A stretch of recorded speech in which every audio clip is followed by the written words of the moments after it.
tall. Raise your voice and shout, we're breaking down the walls. We're breaking free, yeah, we're breaking free. No more oppression, it's out for liberty, breaking free. Yeah, we're taking a stand.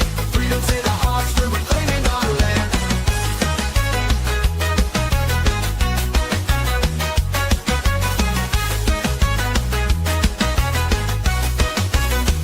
They try to silence us, but we won't be tamed.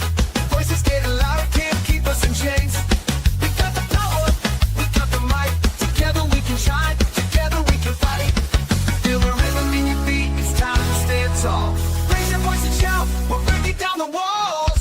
We're breaking free, yeah, we're breaking free. No more oppression, it's out for liberty, breaking free. Yeah, we're taking a stand. Freedom's in our hearts, we're reclaiming our land. They try to silence us, but we won't be tamed. Voices getting louder, can't keep us in chains. We got the power, we got the might. Together we can shine, together we can fight. Feel the rhythm in your feet, it's time to stand tall. Raise your voice and shout, we're breaking down the walls. We're breaking free, yeah, we're breaking free. No more oppression, it's out for liberty, breaking free. Yeah, we're taking a stand. Freedom's in our hearts, we're reclaiming our land. We're claiming our land. I hate this show. Oh my goodness.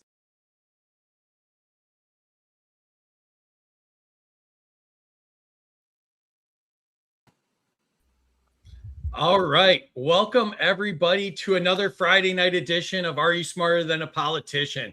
Tonight we're asking the questions DC, Wall Street, and Silicon Valley don't want answered. Is the American dream in trouble? Who really controls your money? Will AI free humanity or control it? And there's nobody better for this conversation than the family behind Freedom Fest, the World's Fair of Liberty, and without a question, my favorite freedom conference in America. Tonight is about the ideas shaping the future itself. So get ready, because tonight you decide who is smarter than a politician. Joining us for the first time, Dr.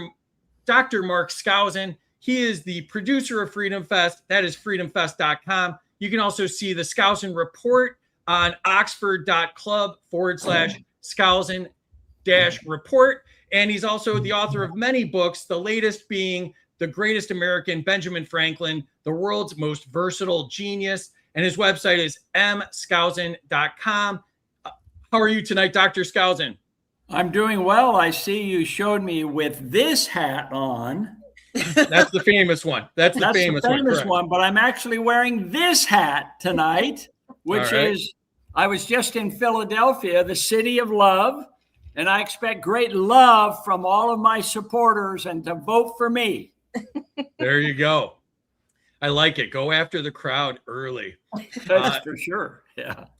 Also joining us, his lovely wife, Ann Skousen. She is the co-producer of Freedom Fest and also the founding director of Anthem. That is the world's biggest libertarian film festival. You can find that at anthemfilmfestival.com. How are you tonight, Joanne? I'm doing great. And I know your show is based on Are You Smarter Than a Fifth Grader? But I think tonight it's Family Feud. I like it. Very appropriate. That would be great. You're our first family ever. So I'm honored that you guys did this. And last but not least, Valerie Durham. She is the CEO of Freedom Fest. And you can find that at freedomfest.com. And on X at the Freedom Fest. How are you tonight, Valerie? I'm fantastic. I just want to mention that this is not AI. This is my actual wall. So I feel like I'm kind of the antithesis of the AI world that has surrounded us. And I'm just excited to be here and wrangle my parents, because that I feel like is my whole job in life. That's awesome. And speaking of wrangling, the person that wrangles me all the time, our lovely producer, Terry Batts. How are you tonight, Terry? I'm great. I don't know about all that wrangling stuff, though. You're like unwranglable, or however you would say that. Hook me up, Joanne. Tell me how to say that word. Let's take that.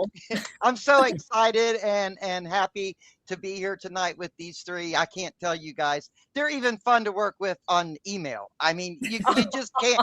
You just can't beat this group.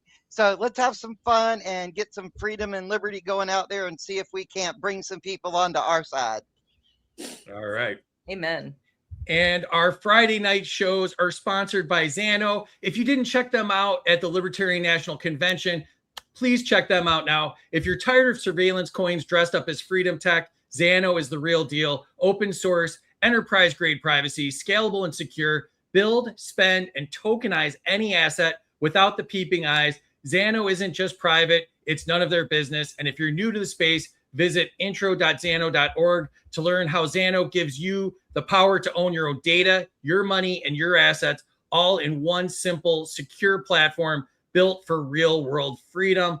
And thank you to all of our subscribers. There's a lot of them. We appreciate you all. If you want to subscribe to us, you can do so on X. We will be having a little special treat for the subscribers, a subscriber showdown coming up soon. And if you want to sponsor the show, email studio@freedomuncut.com. And we're here to talk about Freedom Fest. I like calling it the Super Bowl of Liberty conventions. You can register at freedomfest.com and you can use a discount code to get a discount. Use Spike 100. We will be part of the You Are the Power offering. And so they get credit for it if you sign up with Spike 100 and you get that discount. We will also be at Midwest Peace and Liberty Festival in August, and that is in Lake Satoshi, Michigan. You can register for that at mplfest.org. And thank you to everybody at the Libertarian National Convention. Congratulations to our friends Evan McMahon and Amanda Griffiths for getting vice chair or chair and vice chair. And you can check out all of that stuff on their socials. That was a lot of fun. Made a lot of friends there. Saw so many cool people. Let's jump into the chat real quick and see what's going on. Kay's here, a subscriber. What's up, Kay? Dan, a subscriber. How are you? Amity, a subscriber. How are you? Chris, a subscriber. Casey, a subscriber. Oh, here comes the X versus YouTube chat war. Here we go.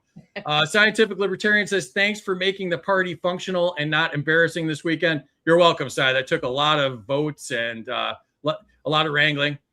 Speaking of which, the new chair of the Libertarian Party is here, Evan I McMahon. want to talk to you, Evan. We need to connect this week. Yeah, absolutely. Let's get Evan there. All right. And 100 to Dr. Skousen for the many hat options. That's excellent. 200 to Valerie for the real background. Looks great and matches your outfit. Yeah, all pulled together. 100 to Valerie for the epic forest. LMAO to Joanne. 200 for being smarter than a fifth grader. 100 to Valerie if she can get those trees to move in the breeze. Oh, that's good. Oh, wow. That's like being at the Sphere, which is right by Freedom Fest in Vegas. There we go. How about if I change hats? There you go. Needs more points. Kara's here. Welcome, Kara. Liberty Shamrocker's here. 100 for the background. And 100 to Mrs. Skousen for the Family Feud comment. All right. So we already got some scoring going on here. Let's jump into it here. Please share this out. Let's get the word about Freedom Fest out to as many people. I want to have as many friends there as I did at the Libertarian National Convention, which by the end of the weekend was only 2 friends. So that's going to be easy to do. I am on X at Smarter Game Show. Terry is Bats T76.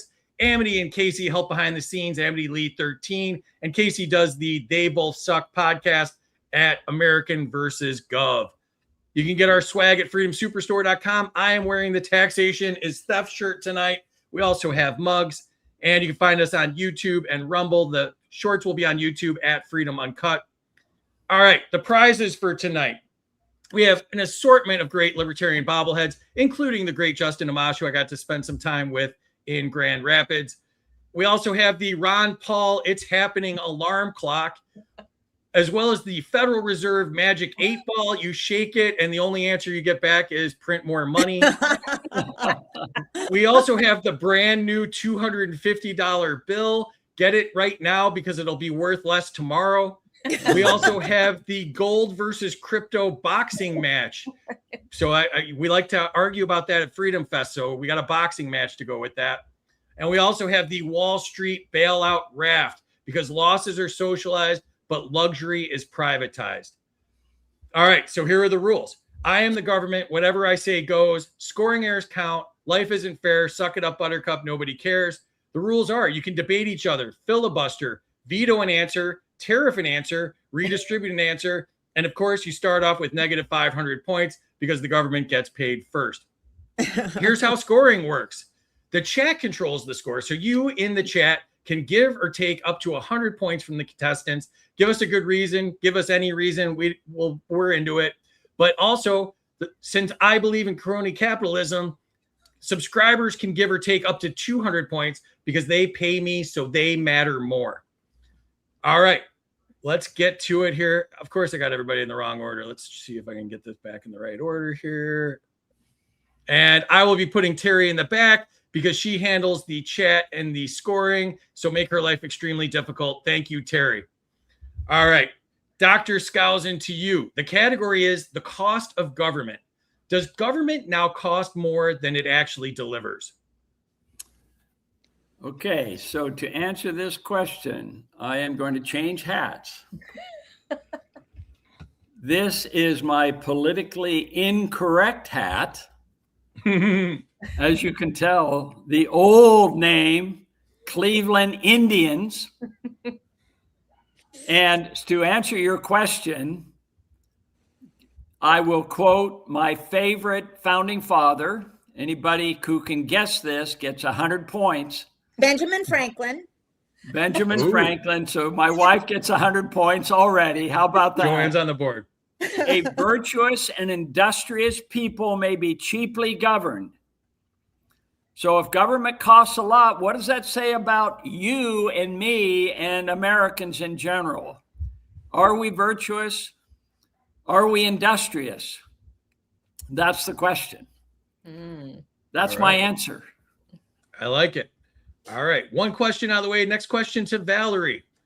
Has bureaucracy become a bigger burden than taxation itself? Yeah, I was recently contemplating the number of things that are regulated, and it has just positively exploded since the 1800s. You used to be able to do pretty much anything without a permit 100 years ago, 100 plus years ago, and now virtually collecting rainwater is taxed. Cutting hair is taxed or licensed or permitted. We virtually we can't travel without some sort of permit. Even if you're trying to just travel somewhere, even across the border, whether you're driving in a car, you have to have a license. So virtually our entire lives are in some way regimented, permitted. The houses we build, the way that we get our energy, the way that we travel, the way that we earn income, the services we engage with, all have the touch of government, the stink of government on them. And I think that this is where the burden of government comes from, is this idea that we have to control and we have to allow and we have to permit, we have to make everybody safe and try to minimize risk in a way that really has eliminated so many of our natural freedoms. So I would say it's definitely tax is a form of that kind of regulation, but all this permitting and licensing has gotten out of control. I definitely agree. All right, Joanne, to you. Would Americans trust government more if it did less? Oh, that's a really good question. I think part of the problem is that government is trusted. I think the majority of people really do trust government, and they really do think that government is watching out for us, that they have our best interest in mind, that if something is licensed by the government, then we can trust the licensee, that we can trust schools because the government has a Department of Education. That I just feel like we trust their statistics, we trust their vaccines, we trust that they're watching out for us, and that their wars are keeping us safe. So I don't think it has a lot to do with how much money they have. I think it has to do with too many people, and this goes back to education. Our school system teaches us to be obedient and trusting, that the authority figure at the front of the room knows everything and teaches us everything, and that all we have to do is sit in our chairs, be quiet, memorize what this authority figure is saying, and trust that they're correct, and then we'll be fine. And that grows until we have this nanny state that everybody trusts. Doesn't matter how much money they're getting. And I think less government. In this generation, I think less government would be trusted less, unfortunately. I'd like to comment on that if I can. You may. So there's no It'll better cost example point. there's no better example of trust than the government bond market, the Treasury security market, because they're AAA rated. And that means that whenever there's a panic and anybody is feared, then what do? They rush to get out of the stock market and they invest in paper money that is really worthless. And the national debt is up to $40 trillion. And yet these are AAA rated bonds. And I've always thought, and then the money that's used to actually engage in venture capital that's actually producing jobs, productive jobs, and new ways of doing business and entrepreneurship, that's called venture capital. And they issue bonds, and the bonds are called junk bonds. And in my opinion, it's just the opposite. The highly rated bonds should be the junk bond. The junk bonds should be highly rated and are sound investments and actually outperform treasuries over the long term. And treasuries are the junk bonds. So when people say that this is a junk show, they're actually paying me a compliment. Is that what you're saying? There you go. You would think. Awesome. That's to be determined. Good to know. Good to know. No, I'm good. I'm good with that response. I'll accept it. All right. Back to you, Dr. Skousen. The category is the war on affordability. Is healthcare expensive because government distorted the market? Well, okay. So it's time for me to change hats again. This is my other politically incorrect hat. The old Washington Redskins, and since you asked a question that deals with government, this is a perfectly appropriate hat. Washington. Commanders, the Washington football team. Yeah, and boy, we have commanders from Washington. Actually, it's a good title. I mean, I'm a big fan of the Redskins and always been partial to the Indian tribes for sure. But it's Washington commanding higher prices, especially healthcare. There's a wonderful chart that I've put in my textbook, Economic Logic, which shows that where is the inflation? In other words, what sectors of the economy cause more inflation compared to other sectors? And the ones that cause more inflation, higher prices, higher affordability, is in healthcare, in education, in anything where government is subsidizing the products. Meanwhile, private sectors like the price of automobiles and appliances and the internet and ballpoint pens and all of these kinds of things, the cell phones and so forth that are all private, those prices have gone down. So yes, the affordability problem is a responsibility of the Washington crowd. And so this hat is appropriate for that question. I like it. All right, Valerie, to you. Did regulations make the housing crisis worse? Yes, and from going back to my improv days, yes, and I want to go back also. I kind of disagree with my dad a little. Well, not that I disagree. It's also a yes and with him. I feel that part of the healthcare problem is that we distance the consumer from the cost. There is no direct correlation between what you're getting and what you're paying. And that was actually introduced by business when they introduced the idea of providing insurance as an employment benefit, which certainly they had the right to do so. It's a great way to try to attract better quality, employees and that, but it got us into the mentality using insurance. I think actually with the case of healthcare got us into this mentality of thinking that our copays, we didn't really care about the cost, except for the cost we had to do with premiums and our copays. And that has released the actual pressure that Dad was talking about that affects so many other products, I go and I directly buy a pen. So therefore I care about the cost of the actual pen. But we have this intermediary in the form of an insurance company that as a citizenry, we've gotten used to not caring about the actual price of goods and not having market forces actually bear. And then we have moved into this government entity as well. So I actually, in part, not that I fault business for wanting to do this, but I think it was the very introduction of an insurance company providing so much of our healthcare that led to a growth in government regulation and the overall price explosion in the healthcare services in our country. So that's my response to that. In terms of the housing crisis, that's actually even probably a better question for my dad.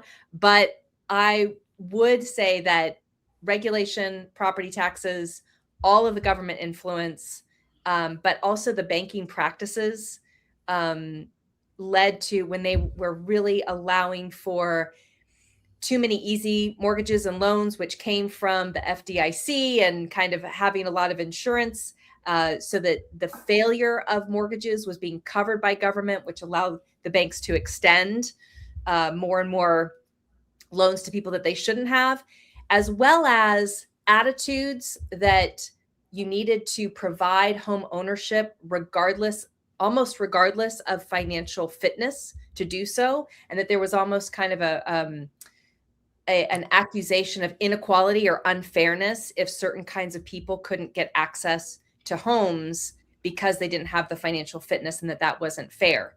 And so we ended up with a lot of loans and overblowing of that market that led to a lot of the housing crisis. So I can't say it was one direct thing, but I think there was a big mix that again there was a lot of interference with that directness of financial fitness and home ownership that I think led to that housing crisis problem. Perfect. I think she Joanne. deserves my hat for that. I tip my hat. I tip my hat to Valerie. Excellent There we answer. go. I've taught her well. Ah, Yeah. thanks. I There you read all the go. books. All right, Joanne, to you. Are young Americans being economically locked out of the American dream? That probably is a yes, but I want to go back to two things. Valerie made two really good points on Mark's, and I wanted to add something to that too about insurance. My mother, may she rest in peace, had the attitude that she needed to get her money's worth out of her insurance every year, that she needed to go to the doctor at least as much as she had paid in premiums. And if she did, then she came out ahead. She didn't understand that insurance is intended for the future, for catastrophic problems. And I think a lot of people have that attitude. And as Valerie said, we're just too distanced from it. And zoning regulations. My other daughter bought a piece of property that she wanted to build a house on, but she wanted to build a nice little house on it. She and her husband have one daughter. They just wanted a nice little house that would be a little vacation home, and they can't build it because the place is zoned for McMansions, and she doesn't want a McMansion. So she has a piece of property that she owns, but she can't put the house on it, a house that would be affordable. So I think that leads us into the American dream, because so much money right now is being spent on medical insurance. Up to a third of a single person's income now is spent on insurance and housing. And to be able to get a small house that is appropriate for the new generation, who mostly have a husband, a wife, or a partner and a pet, but they're not even having children. And yet the supply of those small homes is really dwindling and not being built, again, because of these zoning laws. So all of these questions that you've asked us on the American dream, I think, are interrelated. I think they're also not being guided as they should be toward careers that could be productive. And I'm in college and I teach general ed courses, but I still think that in a lot of respects, they're having to do a lot of courses that aren't going to actually lead them to a productive career. And they're spending so much money and so much debt on this education that it's keeping them from being able to buy a home, which is such a beginning start, or being able to start a business. When Mark and I got started, we thought about renting a nice townhouse. In fact, we had selected one, And then Mark realized that meant we also had to buy furniture. And that would be something we'd have to pay for with debt because we were just starting out. And he found this cute little basement. Well, it really wasn't cute. It was awful. It was this awful little basement apartment. But we went from there to a half furnished house, and then we went from there to an apartment, and then finally a house. We were able to buy our first house 2 years later after we got married. But that's because we had money for a stake. We had money to invest, and we started out with a little mail order business that just grew and grew to what we have now, because we realized it would be better to start small, have our living expenses as low as possible, and invest as much as we could into a business that would be satisfying and would eventually lead to the freedom that we have now, because financial freedom is really personal freedom as well. So I think part of it is that they're being locked out, but I think it's also that they're being raised in such a way that they feel like instant gratification is important. So it's a combination of both. I think the American dream is still possible, but you have to make a lot more sacrifices. And of course, taxes are a big downer, make it very difficult, I think, now to afford housing and career and all of those things together. I'd like to add a comment if I could. I would like to Absolutely. support what my daughter and my wife have said. One thing that we really feel very strongly about at Freedom Fest is an optimistic view regarding these questions, that we can overcome the affordability crisis. We can achieve the American dream. And every student, and we have lots of students coming this year, and every attendee will testify that we offer an upbeat, optimistic view, and we provide solutions. We don't just wring our hands at Freedom Fest. We're actually there to solve problems and so forth. And instead of painting a negative picture about how everything is so horrible in the world, we provide solutions. We're solution oriented. For just as an example, in healthcare, Singapore has a wonderful program that incorporates free enterprise. It's a partnership with government. Yes, government is involved, but it's a far superior program called MediSave compared to our Medicare and Medicaid program. Everybody is required to be part of it. That's part of the mandate. But you have health savings accounts. So that's your own money, and they do shop around and they get the lowest price. They're required. All hospitals and medical services are providing their transparent prices, so you know what the actual costs are. And they have actually solved the problem. And only 5% of GDP in Singapore is devoted to healthcare and medical issues, compared to 18% in the United States. So it's been a very successful program. And these are the kinds of things that we like to focus on at Freedom Fest. So for all of those who are listening, you're in for a treat at Freedom Fest, because people leave Freedom Fest in a very positive light. And we have a big dance, and we're celebrating liberty and solutions to these problems that you raised. I don't know how this pivoted to such a great commercial for Freedom Fest. How did that happen? How did that happen? Yeah. PT Bonus points, folks. Bonus for that. That was some free market advertising. That's right. Free market advertising. That's correct. That was. My son did your student track last year and had an absolutely wonderful time. So I would like to just double down on that it's, and it was some of the nicest kids I've ever met. We actually ended up traveling home and getting stuck in Dallas with a couple of them, and just the nicest group of kids from all over the world. Yep. And just one more interesting than the other. And you'll be shocked to hear this, they were all smarter than me. So that was actually, that was a little humbling. It was a little humbling. And but you're smarter than a politician. Hence, we can trust in the future. There is exactly. What's really cool is that Freedom Fest really restores your faith in the future of America when you see all these young people that have just the same strong desire to achieve their American dream as you and I did growing up. It gives you a much more positive feeling about what's happening in the world. Absolutely agree. All right, let's jump back into it. I think we were doing a game show or something. What happened? All right. Dr. Skousen, back to you. Category is subsidized America. Are subsidies picking winners and losers unfairly? Well, unfortunately, this is one new aspect that we in the United States have minimized over the years. So I've still got my Washington hat on because unfortunately, the new administration is picking winners and losers and actually investing in private companies, which we haven't done. It's just been decades since we have engaged in any of that kind of subsidizing. Although our tax credit system is subsidizing. I mean, we subsidized Elon Musk's Tesla, which is a sports car that goes from 0 to 60 in 3 seconds. And I pointed this out to Elon Musk and at the conference that I was at, and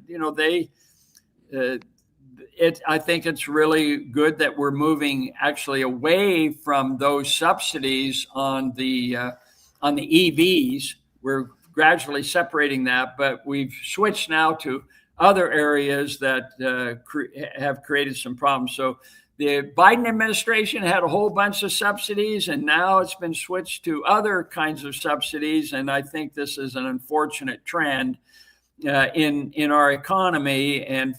But look, my attitude is, despite every effort by Republicans and Democrats to overtax us and overregulate us and subsidize this and subsidize that, they still have not destroyed the American spirit. They still have not destroyed the American dream. Yeah, here's hoping that stays. All right. Valerie, to you. Has corporate welfare corrupted capitalism?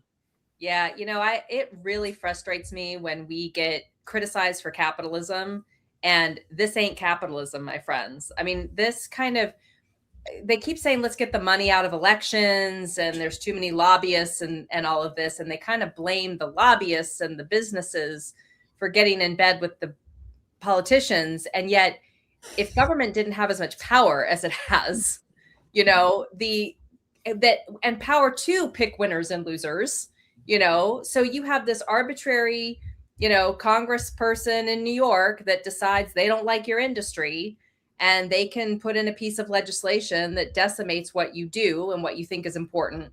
Well, I think you're going to want to have some influence on that.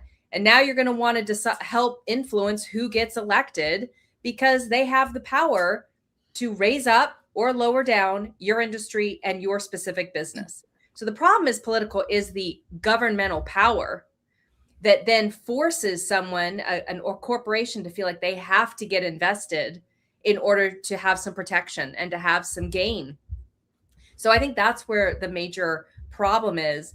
And then you start having those same politicians say, ho, ho, ho, all I have to do is bump up this organization, this corporation, and I get these kickbacks, I get these benefits.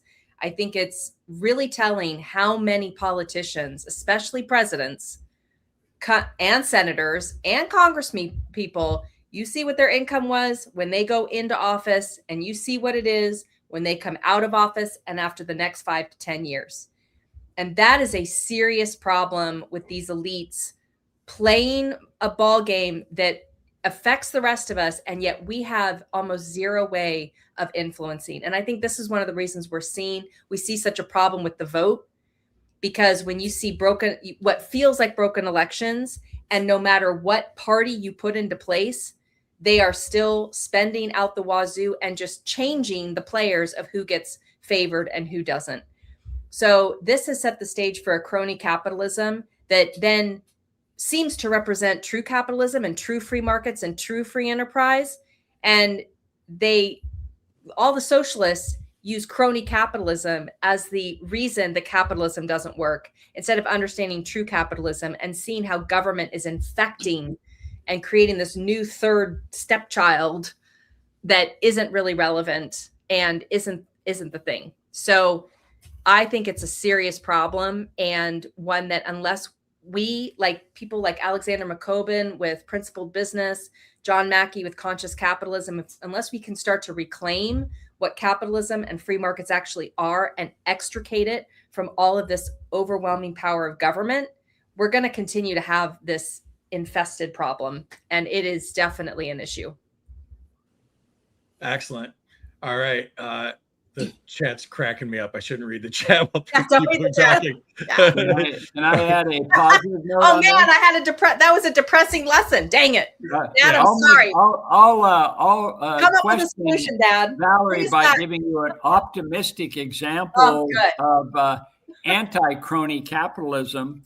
And for doing that, I've got to change. Oh, gotta change your hat. Okay. Got to change the hat. So I'm going to be very patriotic here, and I'm going to talk about a success story in, of all places, California, and that's the San Francisco baseball stadium, the San Francisco Giants, and they actually, almost all of these stadiums are subsidized and paid for, at least half of it, by the government, by local governments. They're subsidizing all of these different stadiums all around the country. But the San Francisco Giants Stadium, the baseball stadium, is all private money. And the only thing the government did, well, they did contribute the land to the property, which obviously was a value, but that was it.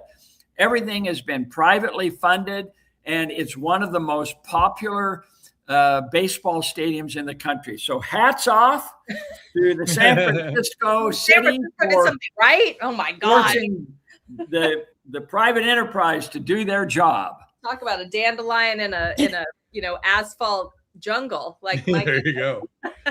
Yeah, I believe it was at Freedom Fest the first time I ever heard that none of those stadiums have ever broken even for the governments that paid for them, let alone providing the economic benefits beyond that. So, But what's really interesting, Free, is that when they sell the stadium, when they sell the team to another owner, they make millions of dollars, millions and millions of dollars. So even though it may not be making any money on an annual basis, when they finally sell the asset, the baseball team or the football team, they make a ton of money. And so why would government get involved? Well, it's because of competition and other cities saying, come to us instead of other companies, cities. So that's the reason they do it.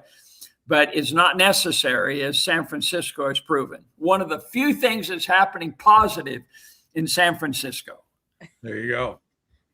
All right, let's get Joanne back in the mix here. Questions to you, Joanne. Should failing industries be allowed to collapse naturally? Absolutely, especially if you get government out of the way, because a failure is just the market telling you that that your business isn't in demand any longer, that there's been a change. Whenever people, I have so many friends who are complaining about kiosks, self-service kiosks, and I always say to them, so do you want to give this up and go back to having a switchboard operator making your calls and communicating for you? Because that's really what you're saying. We put all kinds of switchboard operators out of business when we started using phones, dial phones, and now we have these that put dial phones out of business. So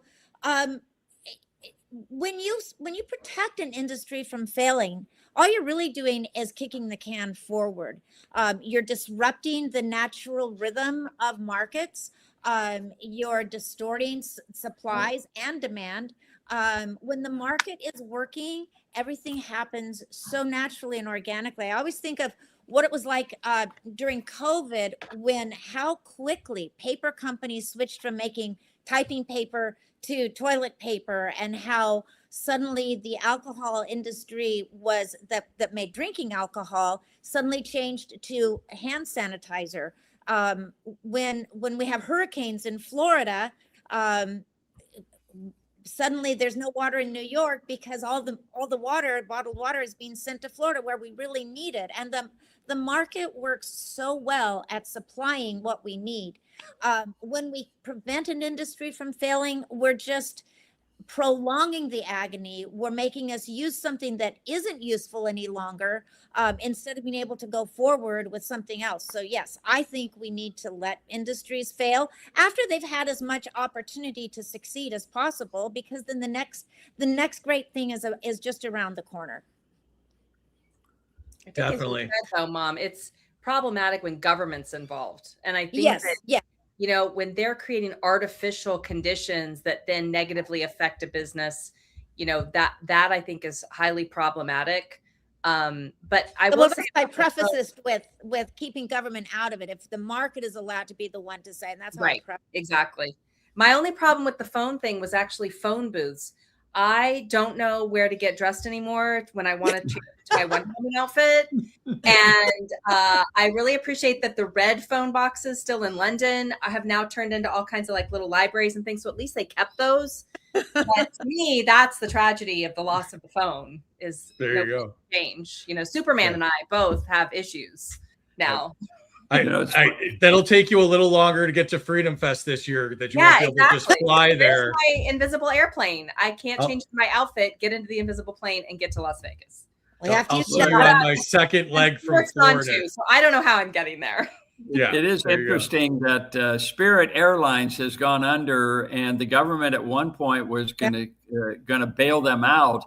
But what their biggest mistake is that their antitrust division said, JetBlue, you can't buy out, you can't merge with Spirit. Otherwise, Spirit would still be going if they allowed private enterprise to work. So antitrust is another example where government is interfering with the private sector, and the outcome would have been better, and you wouldn't have lost those thousands and thousands of jobs that Spirit had.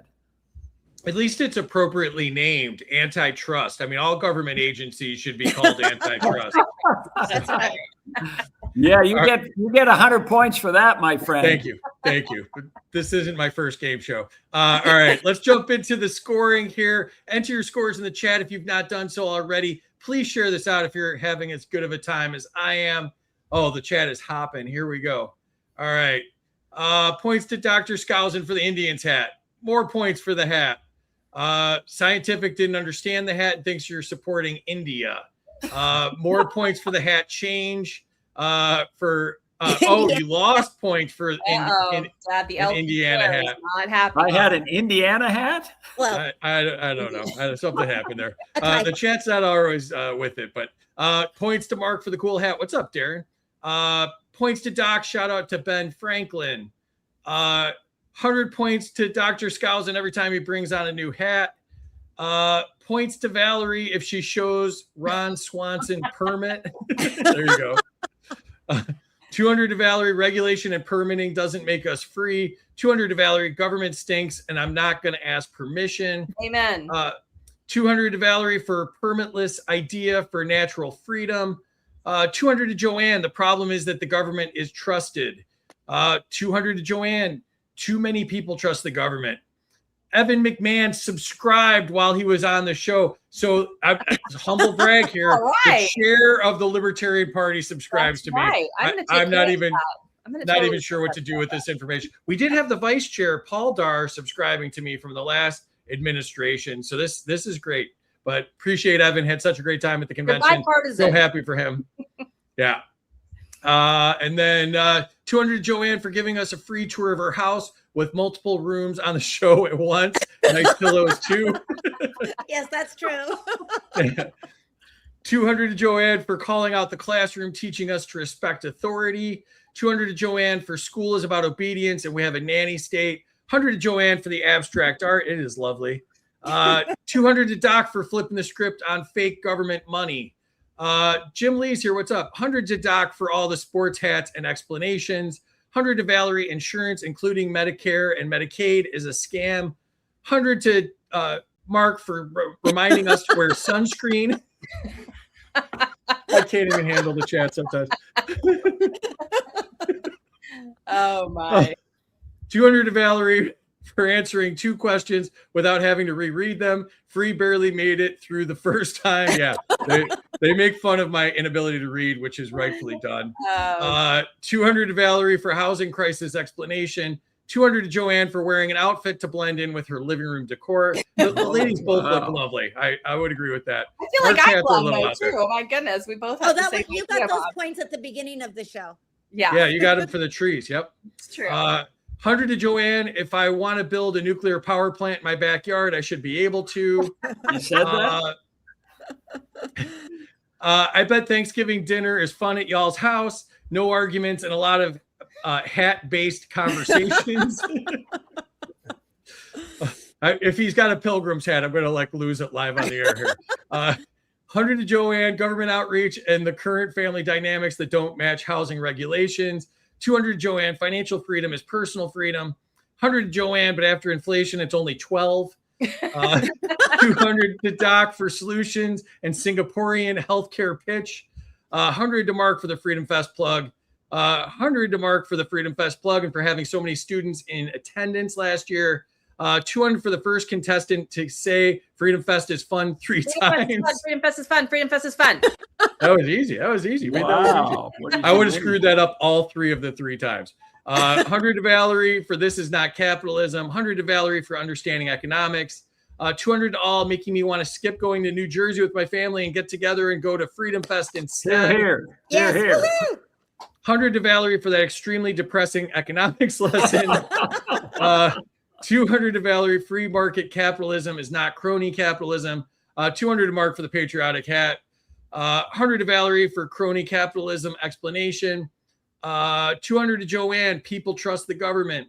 100 to Joanne for being pro-progress. 150 Joanne for having a phone for each hand. 100 to Joanne, let businesses fail, free markets correct themselves.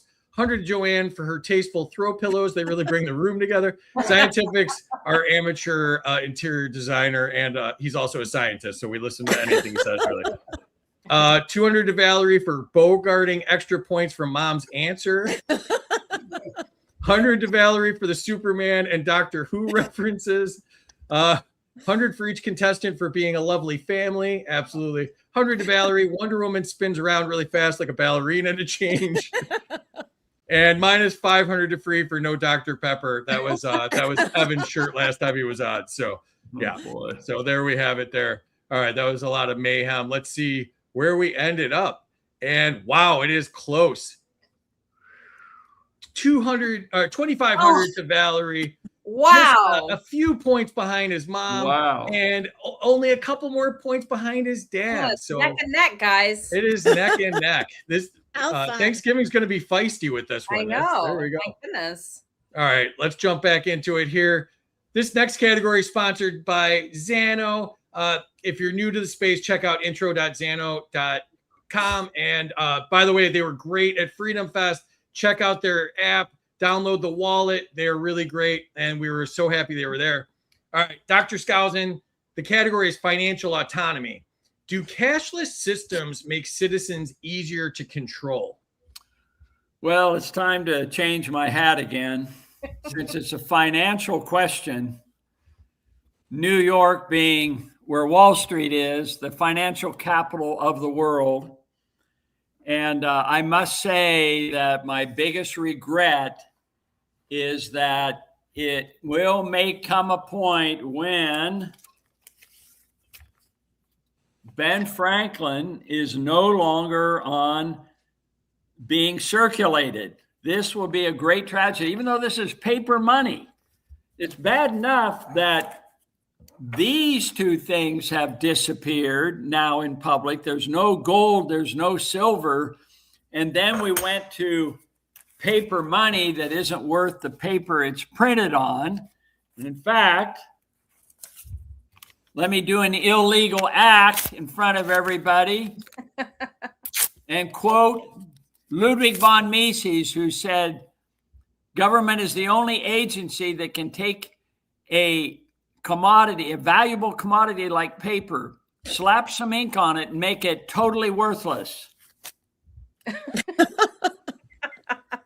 And so what have we had? We basically torn up our money system to a cashless economy. And I see it with my students all the time who are paying constantly with the credit card now. So every The government knows everything that you're spending, that your basically your budget is all known by the government. They know what you like and what they don't like, and you already know that with the internet as well. But it is coming to the point, sadly, where the cashless society is moving very much in that direction. And with stable coins coming out, with the crypto government stable coins, it's moving more and more in that direction. So I encourage people to spend and buy, circulate cash and gold and silver coins. That's my solution to this problem. And this man uses cash all the time. Oh, yeah. I love it. See I this love it. wad of cash? I'm using it all the time. There we go. And if you want to buy my book, pay cash. There you go. There you go. When I was growing up, my mom mentioned they had a book business, and we as kids my dad would hire us to help him open envelopes and open orders. So he would come from the post office with these bins filled with orders. Everything was mail order, and we'd rip them open. And the deal was, if they were checks or money orders, we had to put them in the pile. But if they were cash, we got to keep the cash. So he would pay us like 5 cents an envelope or something. So we got paid per envelopes. We were tearing through because that's how we made. But then also, if we could open up something with the cash, we got to keep the cash. So he definitely taught us the value of cash. And my fiance is a big believer. He uses cash all the time. Like, honey, it's so much easier to just Zelle. And he's like, no. I'm not down with that. We're gonna use cash. We're gonna use cash. That's the real gentleman's way of spending money. You use cash. Or I just like to say, or Xano. Xano's pretty cool too. Xano, they'll never know how much ammo you bought if you use Xano. That's also cool. Digital transactions. I think that's a completely. There is privacy that great panel with the cryptos. Yeah, that's a great alternative. Rockwell about Absolutely. That. So I agree with you. I think that's whenever you have government involved, able to track, and they can come into, obviously, their crony capitalism totally in bed with Chase and Citibank and all these big banks, so they can commandeer any transaction records that they want. So I think groups like Xano and others that protect our transactions are the only non-cash way that we're going to be able to protect our privacy. I totally bogarted again. I'm going to have to abstain. I don't think I should get the next question. I like it. I like it. Don't hate me, people. You are the CEO. I'm just saying, you are the CEO. So you learned it from your dad. I did. There you go. I blame him. Is he taping that dollar back together right now? That's what I'm wondering. The funny thing is, I do this in my classroom. I tear up a dollar bill that a student has given me, and it lies on the floor just sitting there. No student actually picks it up. It's really unfortunate. Yeah. Dollar is nothing. Then I say, do you want your dollar back? And they say yes, and I give them a silver dollar. Oh, nice. That's nice. Even better. Yeah, there you go. Pretty exciting. All right, Valerie, this one's to you. Should banks be allowed to freeze accounts over political activity? Hell to the nah. No. You should not be able to. I mean, this has happened to some people that I don't agree with.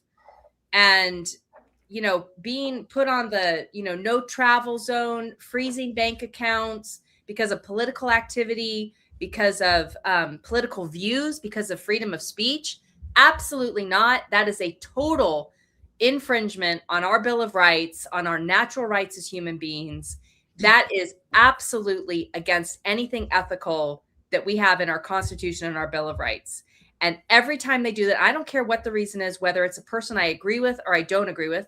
And I know specific examples of people who've had their accounts frozen. I think that their opinions are atrocious, and I don't support them at all but that is, if there's no trial, if there's no actual charge, and they just come in and freeze your account because they think that they can control your money, that is a form of, honestly, servitude and slavery that is absolutely wrong. And so I really think that is government at its worst.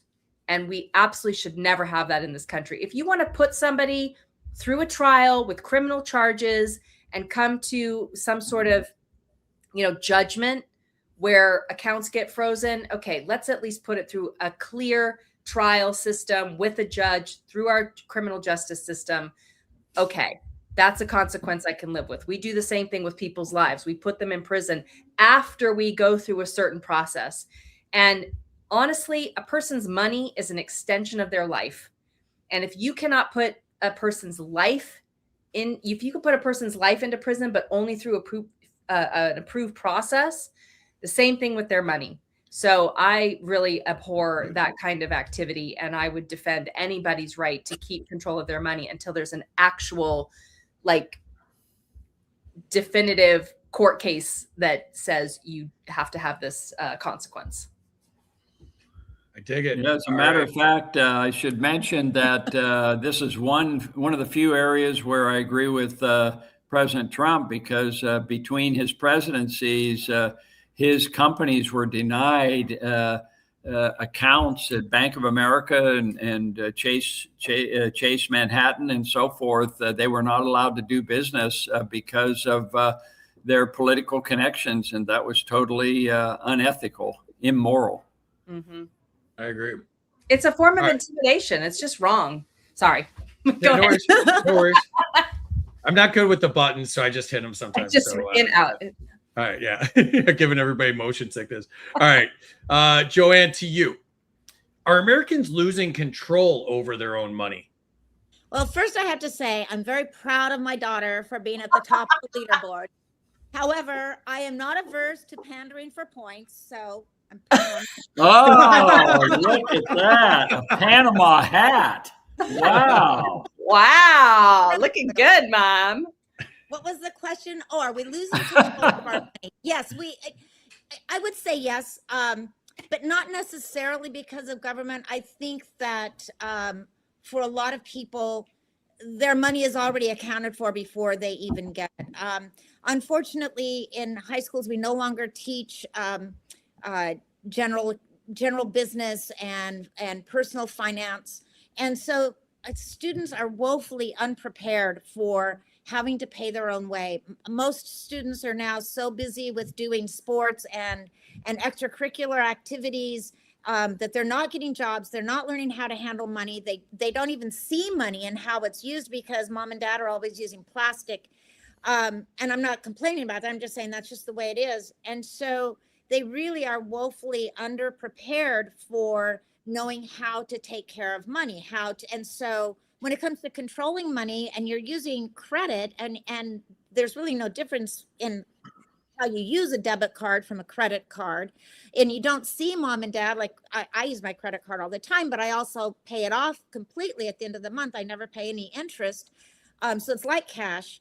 But I think that a lot of the reasons that they're losing control of their money is because they really don't know how to handle it. They don't know how to do a budget. They don't know in many respects. They've never balanced a checkbook.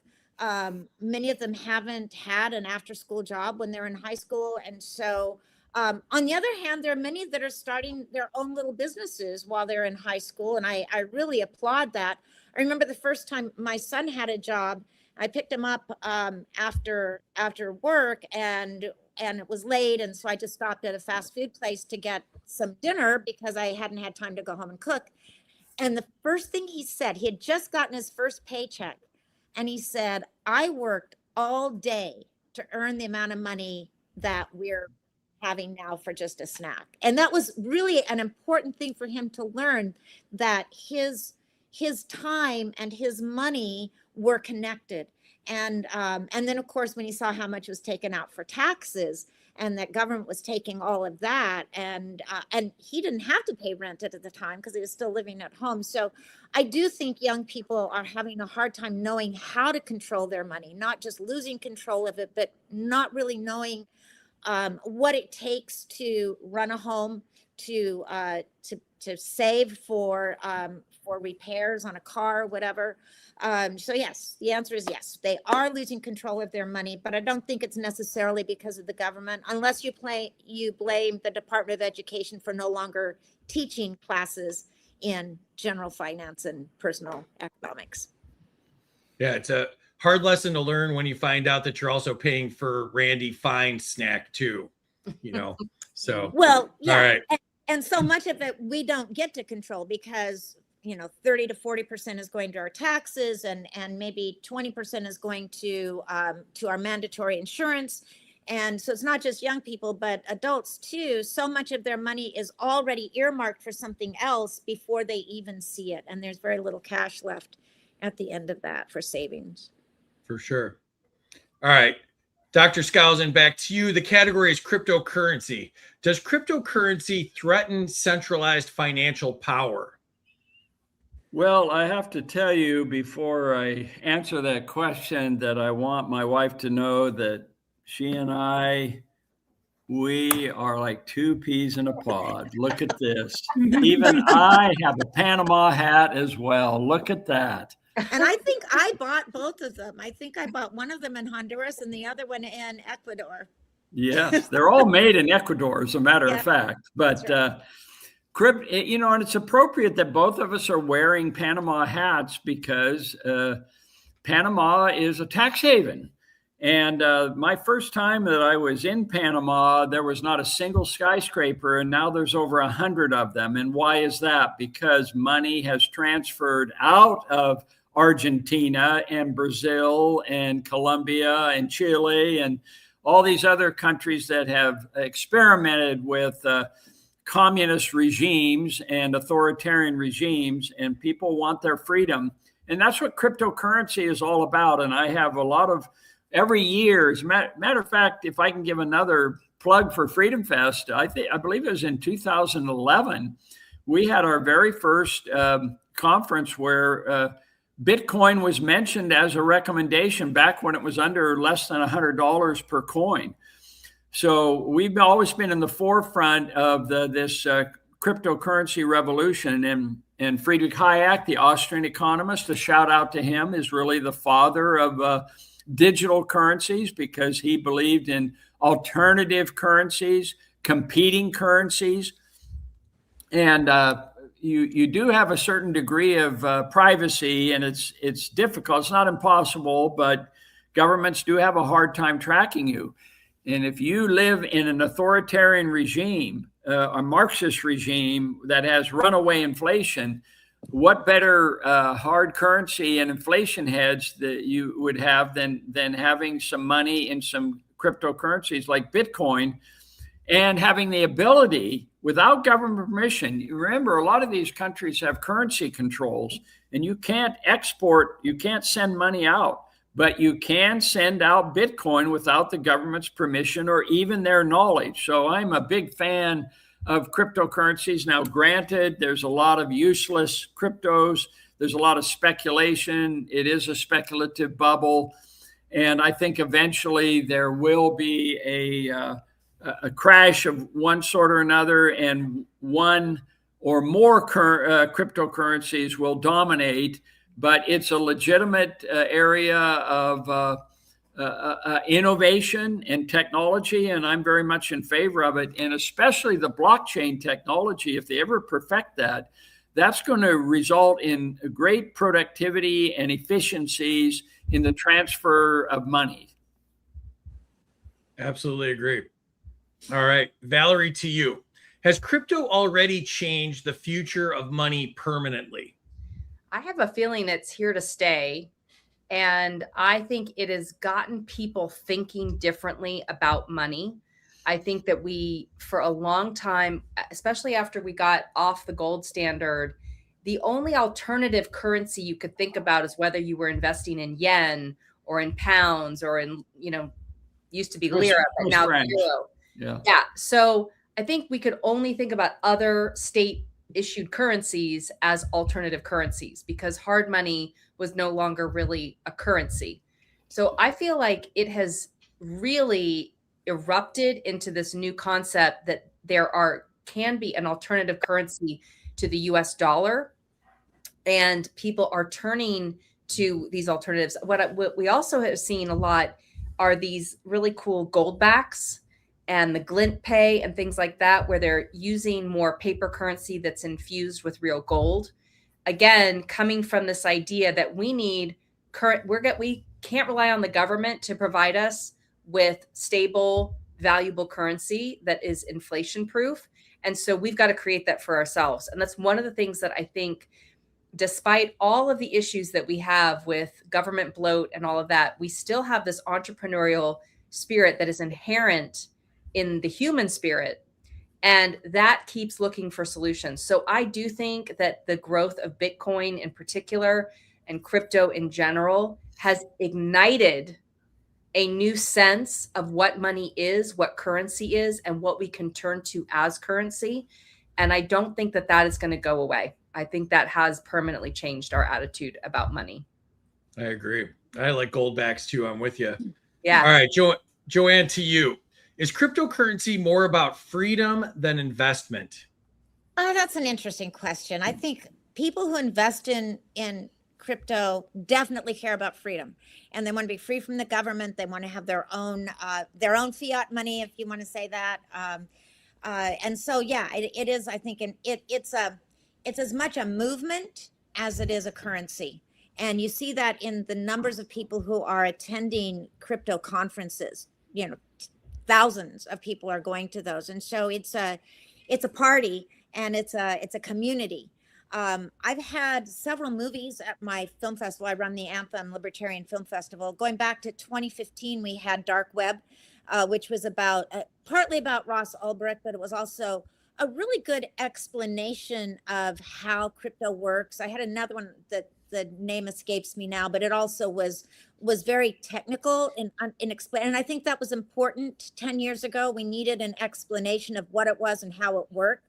I think it was 2 years ago that I had Bitcoin Cowboy, which is about a specific cryptocurrency. And then last year we had the most interesting film called Dirty Coin. I don't know if you've heard of it, but what I loved about that one was that it was showing the unintended benefits of mining Bitcoin, that in certain areas that are underserved and don't even have electricity, the profit of Bitcoin, of mining Bitcoin, was enough that it was worth taking it into places that didn't have electricity, and electricity became the byproduct for people in these very, very rural areas that didn't have electricity before, and now they do because of Bitcoin. So it's called Dirty Coin because everyone says it's such a dirty coin. It uses so much electricity and power and so forth.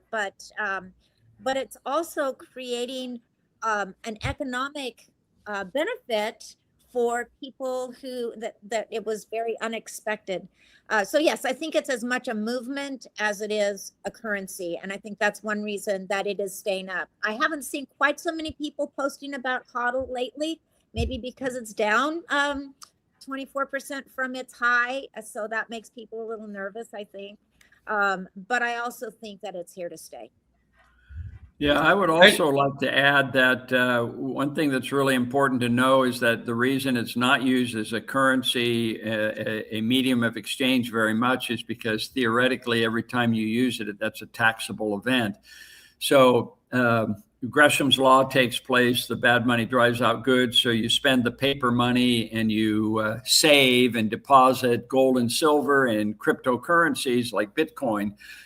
So it's a great way to transfer money out of the country. It's a great way to have a diversified portfolio and have some crypto in it. It's recommended by many majors, but it won't become a medium of exchange and a currency until it becomes legal tender. And El Salvador is one of the very few countries that has made it legal tender. It still hasn't affected the use of currency. I mean, yes, Bitcoin is used as a currency, but not anywhere near what it could be if it was legal tender. So if any major country makes it legal tender so that there's no taxable event when you use it, you could see the cryptocurrency market really take off. I agree. And I just wanted to give a quick shout out to you, Joanne. I mean, I think the work that you do is so important. And just those films that you mentioned, I think I've seen all of them.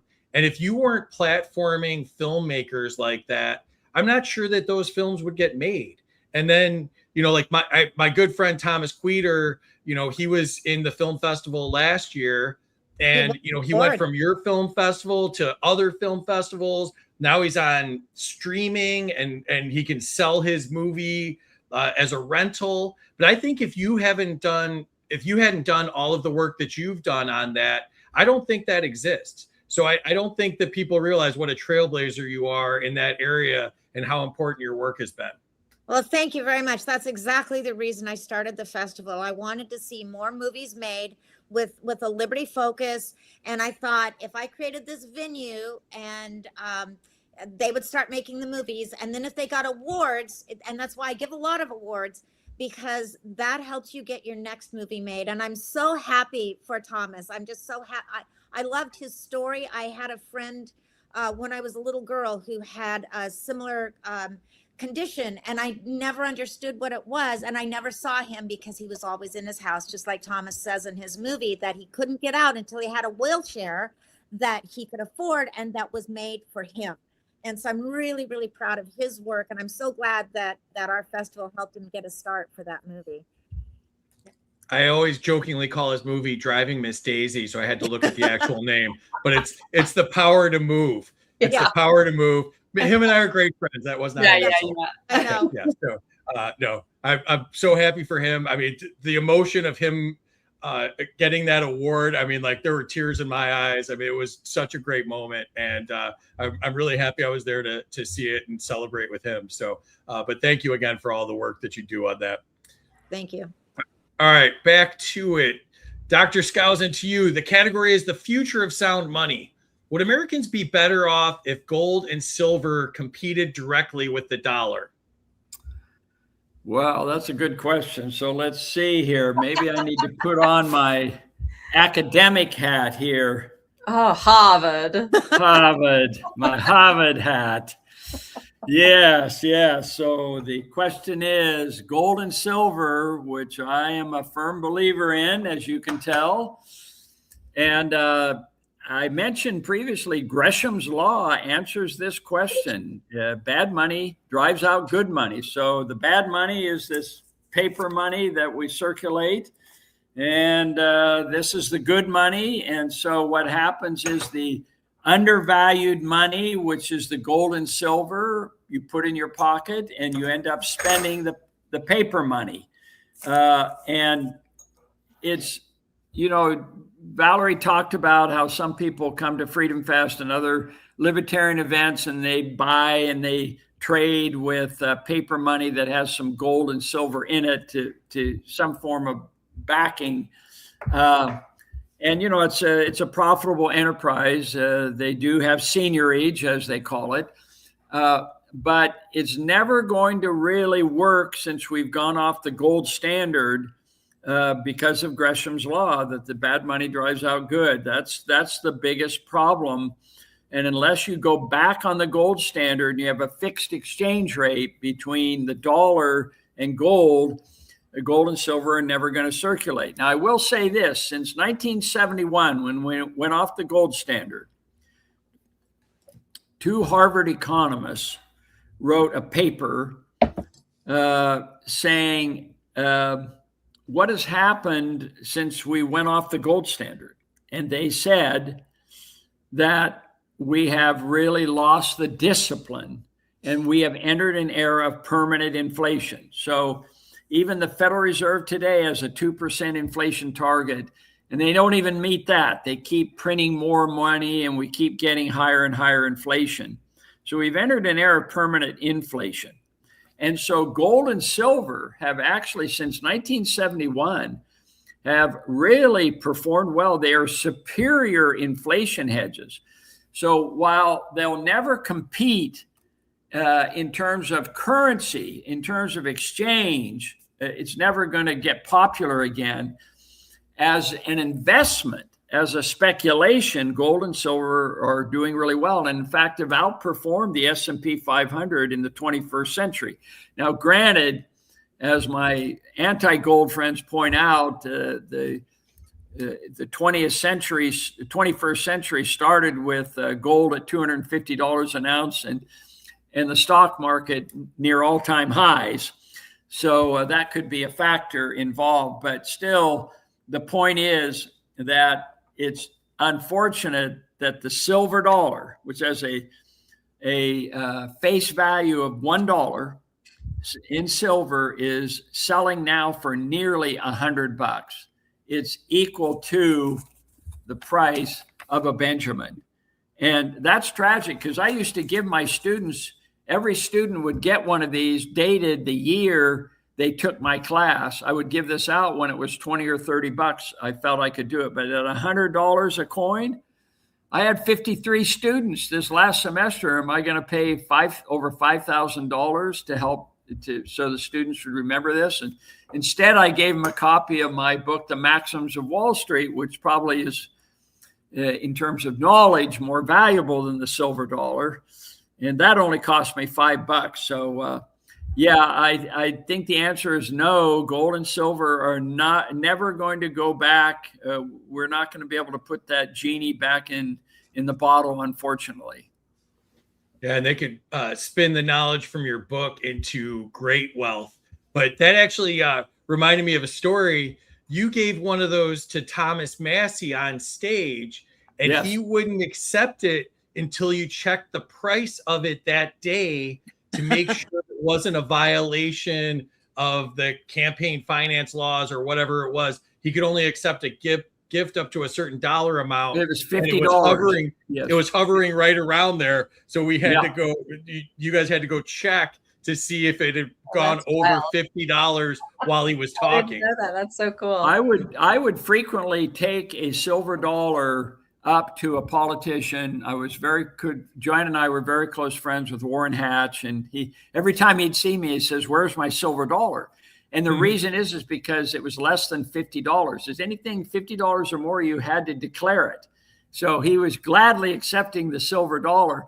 But when I went up to Scott Bessent, the Treasury Department, he's the Secretary of the Treasury, he didn't know what this was. No way. Yeah, even though it's the U.S. Mint that mints these. And do you know how many of these were minted last year? Take a guess. 3 million. I was going to say 20,000. 50 million. 50 million. 50 million of these were minted last year. And where are they today? even This know is what it probably the was. first time a lot of people have seen this. They're in safety deposit boxes. This beautiful coin that has Lady Liberty, the rising sun, in God we trust, the eagle on the back, disappeared. They're in the dark. Yeah. That's crazy. That is. All right.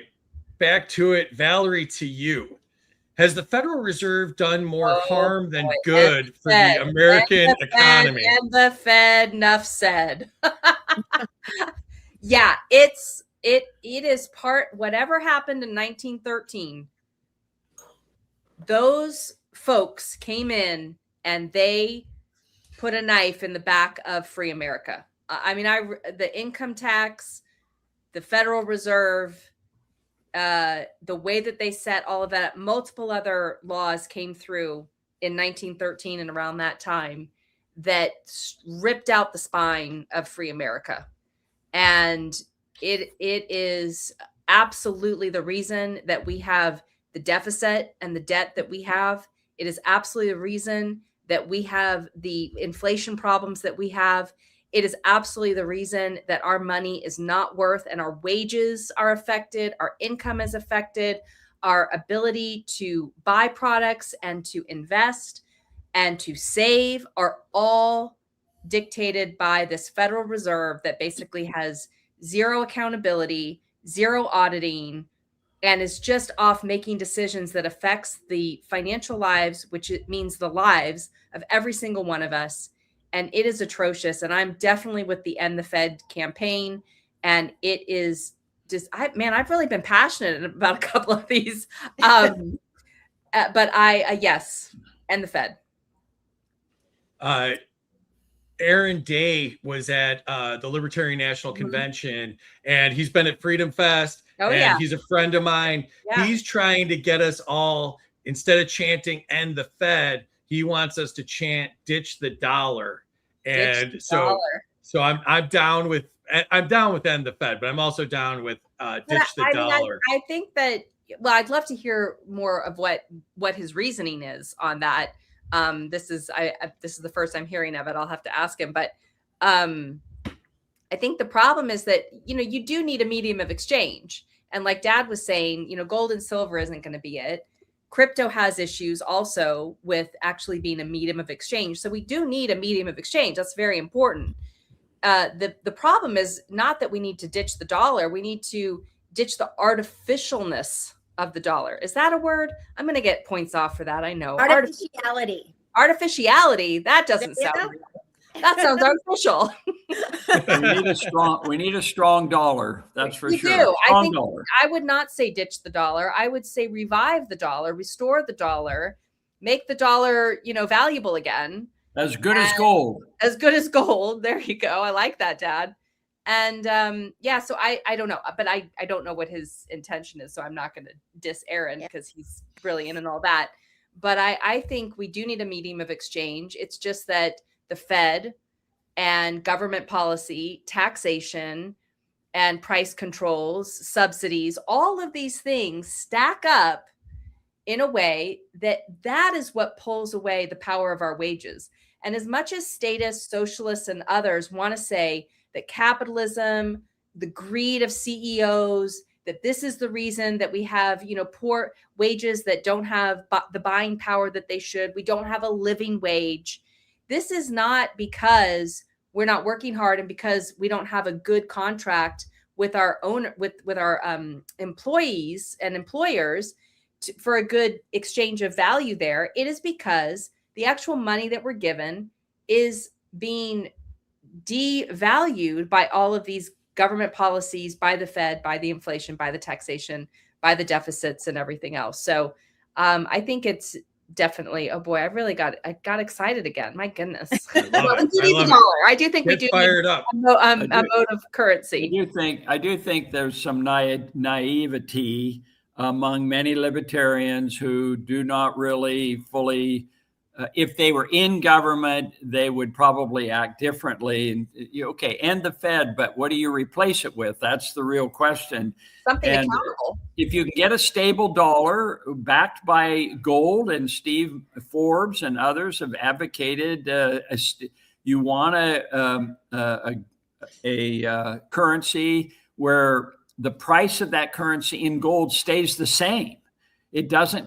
Gold doesn't keep going up in dollars. And if you can do that, then you have price stability, which is what you want. So that's really what the goal is. And Milton Friedman has always argued it's the money supply that's the problem. You can't keep increasing the money supply like they have, especially during crises. So if you have a stable monetary policy, that's what you ultimately want to achieve. Yeah. Crises. Yeah. Maybe I need to change my hat again. All right. But I won't prolong it, but check out ditchthedollar.com. He's got I will. I want to learn more about it. He's a brilliant guy. I think he'll probably be it. I think he said he's going to be a Freedom Fest too. So good. We'll have a debate. Chop it up down there. All right. So, all right. Last question of the night's going to you, Joanne. Does endless money printing make long-term prosperity impossible? Do you know this just enters right into what I wanted to say, because as we were trying to decide a new motto, I was thinking smash the printing press. And that's really what this question is. I think that inflation is much higher than the polls are saying and government statistics are saying. I don't trust the government. I don't trust the government on that because they're the ones who are causing the problem. When you look at any, I came across a receipt recently from something I purchased 5 years ago and compared it to the same thing that I'm buying now, and it's double.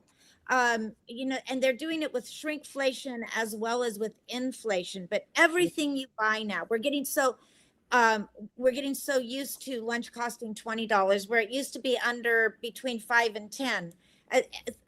Gas, of course, has doubled. Now in California, it's only gone up by 50% because we went from $4 to $6. Everyone else went from $2 to $4. So you guys doubled, but in California, we went up by 50%. But it's ridiculous. And it's the endless printing of money. It's the endless shutting down the government temporarily, knowing that they're getting a little paid vacation because as soon as the crisis is passed, they're going to get all of their money that is owed to them. No one actually loses money during these shutdowns. It's a temporary thing where they have to figure out how to pay their mortgage now, but they know they're going to get their money later. And so it doesn't mean anything. The debt ceiling doesn't mean anything. And $40 trillion in debt now, what is that doing to my children, my grandchildren, my great-grandchildren? How can these politicians look themselves in the mirror and do this to generations who haven't even been born yet? This could easily end the American dream. Inflation, I think, is right now, it's that and the war in Iran are our two most serious problems right now. That could blow us up and inflation won't matter because we'll all be dead. But inflation, I think, is our number one problem right now for retirees, where the money that we saved for 40 years is now worth half what it was 10 years ago, and yet it's the same amount of money, but the buying power has gone way down. People who are trying to save for anything, for a house, for a job, for a business, for a vacation, to come to Freedom Fest, which is absolutely worth it. So you definitely need to come to that. But we understand that times are more difficult and flights are more expensive and hotels are more expensive, and we've tried to keep our prices the same, but at the same time, it's going to cost even more in the future. So you're going to look back 2 years from now and you're going to say, that was a bargain. I'm so glad I went. So we hope that we'll see all of you there, and we'll be talking about these issues and so many more at Freedom Fest. And the films that we have this year are amazing. And so many of them do deal with these freedom issues. I have probably a dozen films talking about freedom in other countries, and how freedom is making the difference in some of them. Syria, for example, I have a film about how freedom is changing life and freedom in Syria, and others where they're just struggling because they're so hungry for freedom. There are some heartbreaking films, one about Cuba's Eternal Night, that is just going to break your heart, but others that are so uplifting because freedom is making the difference in countries that before were really struggling financially. So inflation, yes, is a serious problem. It can be licked, it can be fixed, but it's going to take a resolve that I'm not sure our politicians have, because what they really care about now is votes. And as Valerie mentioned earlier, they all leave Congress with a lot more money than they earned, so from their salaries. So it should not be a career. It should be a service. I believe strongly in term limits, and I think term limits would also help with the inflation problem, because then they wouldn't be as worried about getting reelected term after term, and they could do what's truly right for the country and not just what's right for themselves. Totally agree. All right, enter your scores in the chat. Tell us who you think won, and share this out one more time if you think people would enjoy the replay. Let's jump into the chat. People love this. There's a lot going on here. All right. 200 to Mark for tearing up the worthless dollar. 200 for the J.G. Wentworth commercial in the form of an answer. 200 for helping inflation by tearing up some fiat. 100 for all the props. 100 for showing us a $100 bill that was worth $255 in 1990. Now I'm sad again. 200 for the precious metal plug. Sorry I'm late. Travis from Appalachian Liberties here. Check out his show. 100 to Dr. Skousen for the first thing he heard was gold and silver. 72 more, buy my book with cash. 100 more for buy some aura. 200 to Valerie, hell to the no. That's Jonathan Miller. He's running for NC Senate. Check him out. 100 to Valerie for her firm stance on freezing accounts. I literally just noticed your hat. Oh my God. Very nice. Oh my God. Oh, all right. I have a buddy that's always in that square, and he always does stuff like that to me. So I just had a flashback. 200 to Doc for having more props than Carrot Top. Hey, while we're in Vegas, could we get you and Carrot Top and all the props in Vegas on the stage at the same time? In chatting with Carrot Top to try to come by our comedy festival. We're doing the same thing Mom's success with Anthem, we're also platforming. We have a comedy competition this year. We've had our comedy show for the past 5 years. This year, we're actually having a full comedy competition looking for the next truth and comedy voice. And so that'll be happening on Wednesday. So Carrot Top, we've extended an invite. It just depends on what the show schedule is. That would be awesome. Right? All right. 100 to Doc for antitrust. 200 to Valerie for there is no reason to freeze accounts with no trial or charge. Freezing accounts for political reasons is wrong. David Moscrip's here. What's up, buddy? 50 to Valerie for saying frozen so many times. Yes. It's blazing hot in Florida and I needed the cool air. Let it go. Oh my God. We are dying down here. Absolutely. All right. 200 to Joe. First paycheck is a hard lesson. 200 to Joanne on the kids and money statements. Joke is on free. We could never pay for Randy Fine snacks with our current GDP. I endorse that statement. 100 to Doc for the Panama hat. Panama's a tax haven. Oh, I think Liberty Shamrocker beat you to your story there. 200 to Mr. and Mrs. Dr. and Mrs. Skousen for the World Economic Lessons with hats. Valerie's in the mix now too. I believe that's Rob Yates at the LPNC account. What's up, Rob? Nice. 200 to Valerie for seeming fairly normal. Yes, I'll take it. 100 to Valerie. 100 to Valerie for Goldback shout out. Points to Dr. Skousen. He seems nice and I'm in a good mood. Points to Valerie for the snake chain. Hashtag don't shred on her. 100 to Joanne for embracing crypto at the film festivals. Love it. -2 to Joanne because Free is saying nice things about you. That could hurt sometimes. Yeah. But 118 back for starting the festival. 200 to Joanne for being a Liberty movie trailblazer. 100%. Susan Hogarth is here. What's up, Susan? 100 to Joanne. Power to the art people. -12 to Dr. Skousen for anything Harvard. Yeah. The brainy stuff sometimes doesn't pay off for you here. 200 if he pans down and lets us see all the props on his desk. I'm not sure he knows how to do that. I do have another one. Here we go. 200 for him. I wish he brought a bunch of gold and silver I wish I'd bought a bunch of gold and silver decades ago. 100 for investing in gold, which will only go down once we perfect asteroid mining. Oh, Elon perfects it for sure. William's here. What's up, buddy? Howdy, y'all from Texas. 100 to Valerie for End the Fed. More points for End the Fed. This is one of the most educational episodes, and yes, they're all smarter than politicians. 100%. You should go to Freedom Fest. Lots of people smarter than politicians there, and some smart politicians there too. That's right. Heartland Newsfeed's here.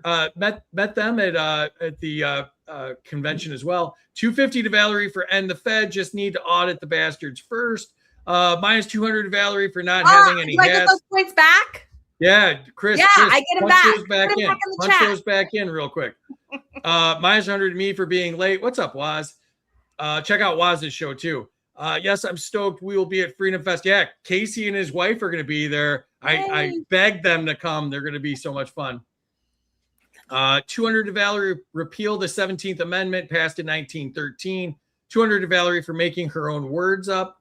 -3 to Valerie for calling yourself out on a fake word that I would have never been able to pronounce anyways. That's 100% true. 200 to Valerie. She's so smart. And Kat's here. What's up, Kat? Kat's a donor to us too. We appreciate you so much, Kat. 126 to Joanne for the wall sconce. Lots of design points for you. I will give 42 points for, here we go, artificialness, something like that. 200 to Joe, smash it. Jake from Tough Love Records is here. Check him out as well. 100 to Joanne. She wins the Family Feud tonight. 40 trillion in debt ends the American dream. 200 times 10 to Joanne for calling the war in Iran as bad as inflation. Hashtag anti-war to the core. Wow. Slam dunk. Yeah, 100%. 99 for what Kay just said. Thank you to all the contestants for sharing your financial knowledge. 100%. I went to the film festival and I want to film festival and chill at the Skousen house. 200 to Joanne. Ryan Woodcraft's here, a subscriber and also famous for his historic victory in El Paso as a libertarian. So much better headwear than my Joe Hanoush impersonation. 150 to everyone wearing a hat. The great Joe Hanoush from Florida. And 100 to Doc for the hat.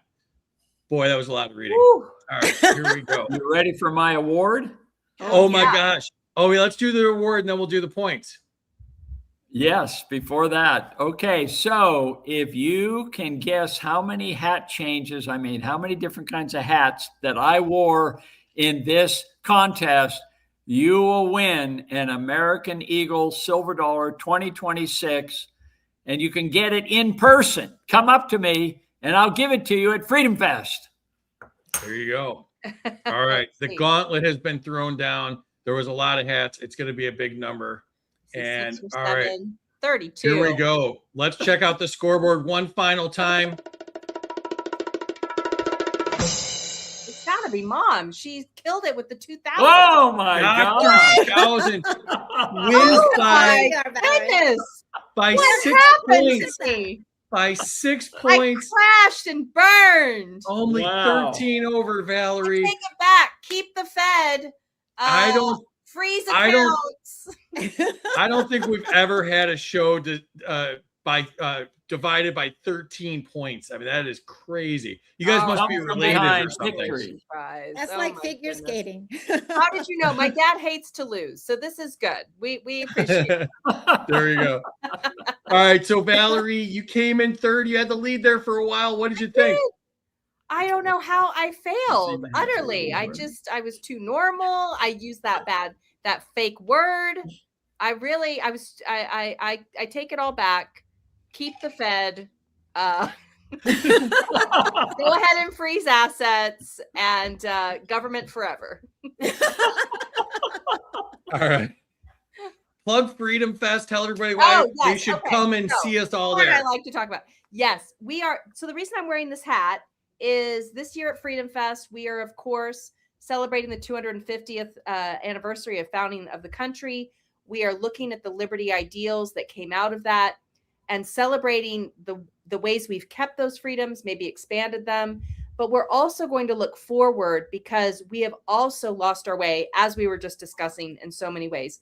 So we want to look forward to the next 250 years. How do we secure more freedom and liberty across the board?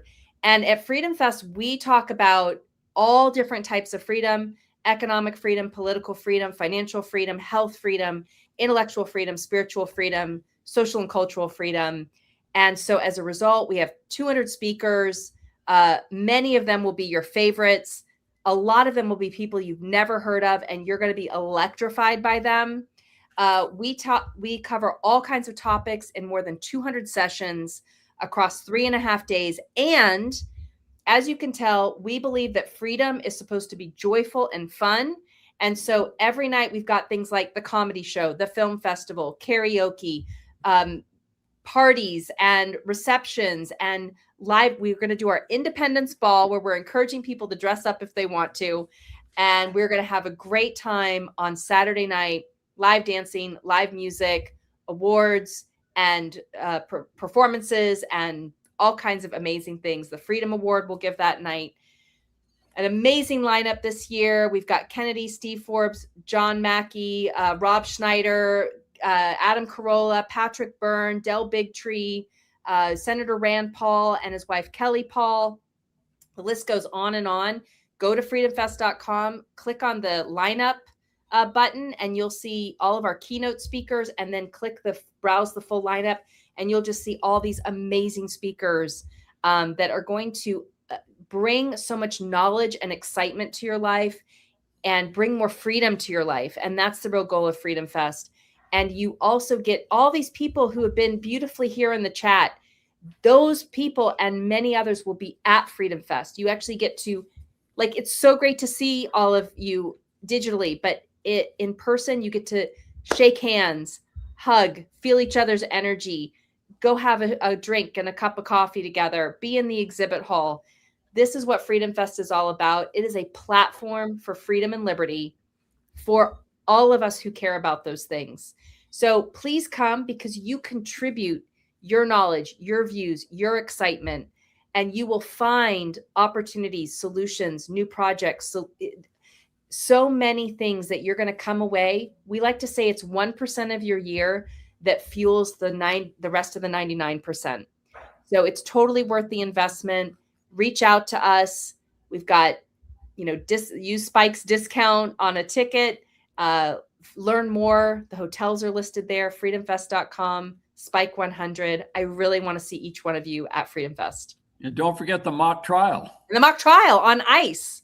Ice on trial. Ice on trial. Nice. I know which side I'm on that one. All right. And you can follow Valerie and the whole team on X at the Freedom Fest. Of course, the website is freedomfest.com. So appreciate you being here. You were so great. And that was the greatest pitch ever. Now I want to go 3 times if that's possible. I might just go 3 times. All right. Joanne, you came in second. What did you think? Well, it was a lot of fun, and I agree with Valerie. We're always, all of us, happier when Mark wins a game. So, fun, but only by a little bit. And I'd also like to give a little pitch for the Anthem Film Festival. We have 28 films this year. We start Wednesday at 11:30, and we go straight through the entire week. When you can go to a breakout session and listen to a speech, or you can come to the theater and watch a wonderful film with Q&A with the directors, and also panels with some of our experts.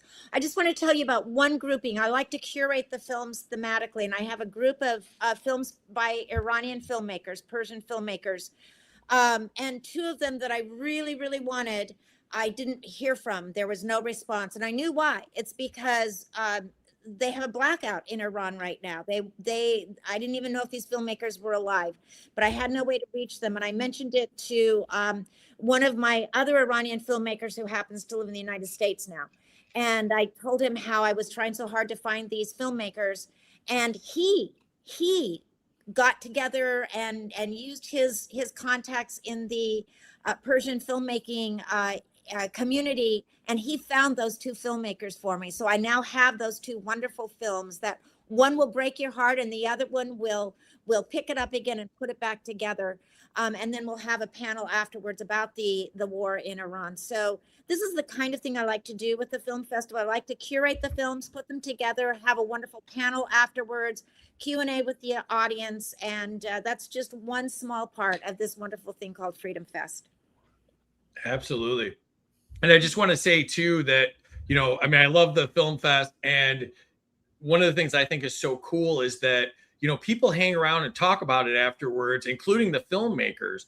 And these films are so powerful, and they touch so many people that, like, people want to go share with them, like, how it reached them, or how, it's something similar to their life or whatever. And I think it's just so cool that, like, the filmmakers are there in a lot of cases, and you can go up and talk to them and share your experience. And I think that's so important for building community. And I think that's such a powerful thing about art. So I absolutely love it. I think you're absolutely amazing and do such amazing work. So, everybody should check that out as well, and check out the movies after the fact too. If you didn't make it there, support those filmmakers as well. So 25. All right. 25 directors coming this year out of 28. And the ones who aren't coming are in a foreign country and they can't get out. But 25 directors are coming this year. I'm so excited about that. That's absolutely amazing. That's got to be, for most film festivals, I'm sure that's not the case. So, that's really incredible. And so, all right. So Dr. Skousen, everybody's happy you won. Apparently that's a thing. So what did you think?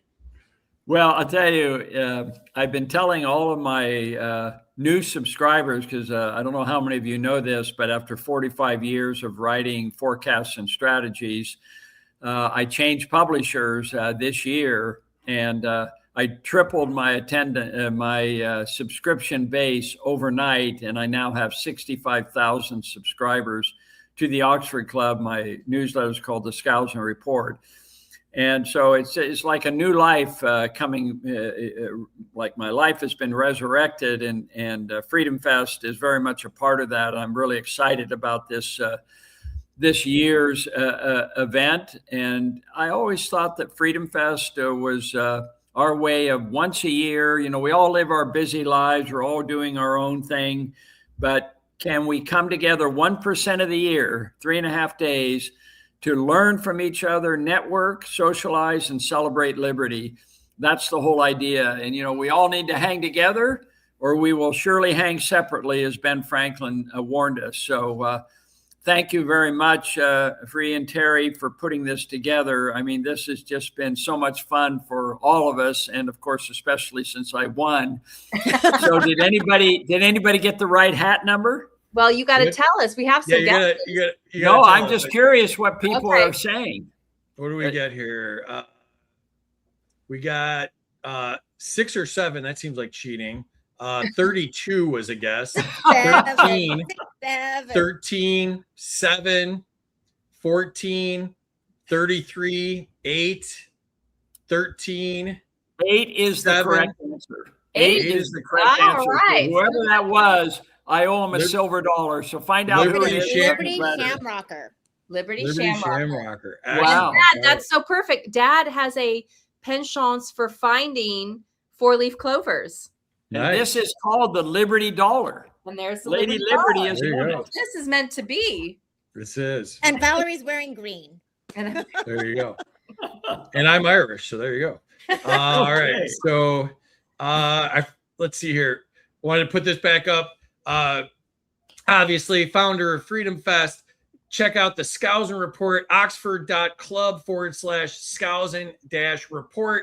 Check out the latest book, The Greatest American, Benjamin Franklin, the world's most versatile genius. The website is mskousen.com. And on X, he's at Mark Skousen1. So honored to have you. And I also forgot to put Joanne's up. Joanne is the co-producer of Freedom Fest, but also the founding director of Anthem Libertarian Film Festival. Their website is anthemfilmfestival.com, and the X is the Freedom Fest on X. So this was so much fun. Let me put Terry back up here. Terry, what'd you think? Well, all my friends out there know how great I am on the economy, which is a big joke. But anyway, I feel like I went to school tonight with a lot of laughs and a lot of fun and a lot of freedom. And you just can't beat that. I learned a lot and really enjoyed it. I can't wait to meet you guys in July. I usually don't travel, but I am so looking forward to this one. And I think we're all going to have a great time. So everybody come on out to Freedom Fest. I mean, you can't beat this. You get to learn and laugh and have fun with some really fantastic people. And, you know, like I said at the beginning, they're even fun in email. I mean, that's hard to do, guys. That's hard to do. Especially when you read as many emails as I do a day. It's hard to get me to giggle in an email, all right? So I loved it. You guys did a great job. I am so glad you won, Dr. Skousen. I know exactly what the ladies mean, okay? Exactly. All right. And once again, we're sponsored by Xano, your privacy manners. Choose Xano, the leading blockchain platform that prioritizes confidentiality and security. And if you're new to the space, go to intro.xano.org. Thank you again to all of our subscribers. You can subscribe to us on X. The subscriber showdown's coming up, so register for that. And of course, Freedom Fest, Las Vegas, July 8th through 11th. Register at freedomfest.com. Use the discount code SPIKE100 so You Are the Power gets credit. And we will be at Freedom Fest doing the show live, and we can't wait. We will be at Midwest Peace and Liberty Festival in August, Lake Satoshi, Michigan, mplfest.org. And that's a wrap. Hang out for a minute, guys. I just want to see what you think. Appreciate everybody in the chat. We had such a good time tonight. Hope to see you at Freedom Fest. Peace out, y'all.